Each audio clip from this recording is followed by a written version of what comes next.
안녕하세요. 3월 19일 수요일 굿모닝 뉴송의 유수아 목사입니다. 오늘 우리가 함께 살펴볼 말씀은 민수기 2장 2절 말씀입니다. 제가 읽겠습니다. 이스라엘 자손은 각각 자기의 진영의 군기와 자기의 조상의 가문의 기호 곁에 진을 치되 회막을 향하여 사방으로 치라. 아멘.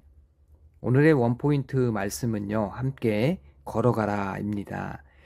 여러분은 인생에서 가장 많이 걸어본 거리가 혹시 어느 정도이신가요? 저는 20대 시절에 이 부산에서 판문점, 그래서 가장 남단에서 가장 북단까지 하루 10시간씩 몇 주 동안 걸었던 국토대장정에 참여한 적이 있습니다. 당시 굉장히 힘들었지만 이 주변에서 함께 걸어준 이들이 있었기 때문에 제가 처음부터 끝까지 완주할 수가 있었던 기억이 있습니다. 하나님께서 우리 믿는 이들에게도 함께 걸어가는 공동체를 허락을 하시는데요. 우리가 본문 가운데 그것을 함께 살펴보도록 하겠습니다. 이 출애굽 이후에 이스라엘 백성은 광야로 들어가야 했죠. 이 광야란 모든 것이 부족하고 이 메마른 장소라고 우리가 생각을 합니다. 그런데 하나님께서는 이 이스라엘 백성들, 그들을 하나님의 군대로 부르시고 12지파를 질서 있게 재배치하시면서 광야로 걸어가게 하시죠. 민수기 1장에서 이미 지파와 숫자가 언급이 되었는데요. 2장에서 이를 반복하시는 이유는 하나님의 부르심으로 조직된 군대가 어떻게 행진해야 하는가를 분명히 보여주기 위함인 것입니다. 이 본문에서는 이스라엘 군대가 언제나 성막, 즉 하나님의 임재를 중심으로 진을 치도록 명령받은 것을 볼 수가 있습니다. 이들은 과거에 서로 다른 어머니들에게서 태어나기도 했고요. 그리고 갈등과 분열의 역사를 가지고 있었던 이들이죠. 하지만 하나님께서는 언약 앞에 하나로 모여라 라고 말씀을 하고 계신 것입니다. 사도행전 7장에서는 스데반 집사가 이 이스라엘을 광야 교회라고 표현을 합니다.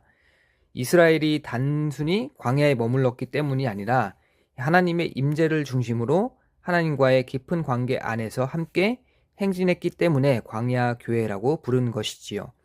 이들은 세상의 군대처럼 전쟁에서 이기는 것만이 목표가 아니라 하나님의 뜻을 이루는 것이 목적이었습니다.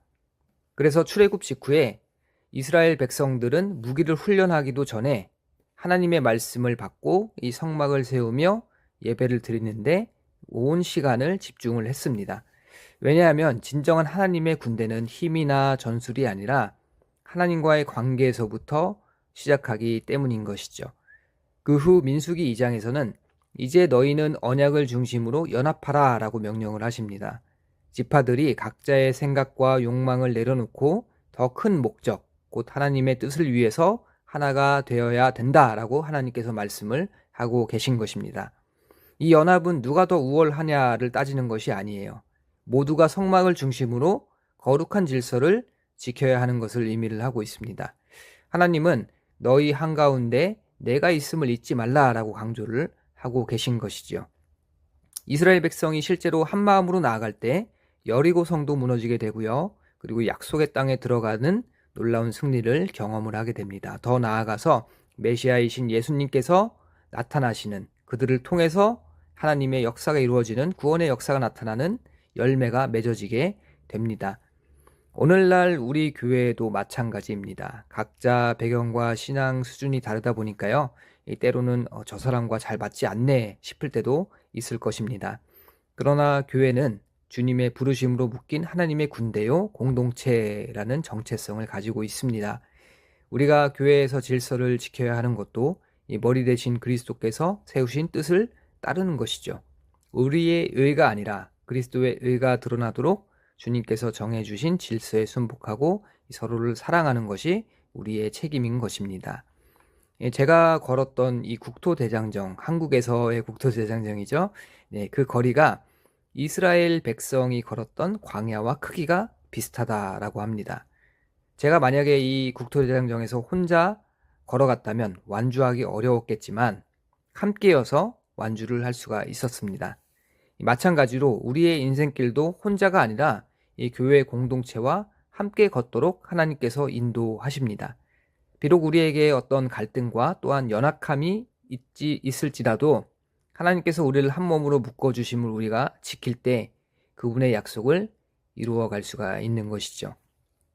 우리가 공동체를 이루어갈 때 이런 질문을 하게 됩니다. 우리가 진짜 함께 걸을 수가 있을까요? 하지만 이 질문은 우리가 하나님의 임재를 진심으로 믿고 삶의 중심에 두고 있는가라는 물음과 맞닿아 있는 것입니다. 주님을 바라보면서 한 걸음씩 내딜 때에 비록 서투르고 부족해도 하나님은 우리를 하나로 모으시고 교회를 통해 당신의 뜻을 이루어 가십니다. 이 사실을 늘 기억하면서 교회를 향한 부르심에 순종하는 저와 여러분 되시기를 주님의 이름으로 축복합니다. 함께 기도하겠습니다.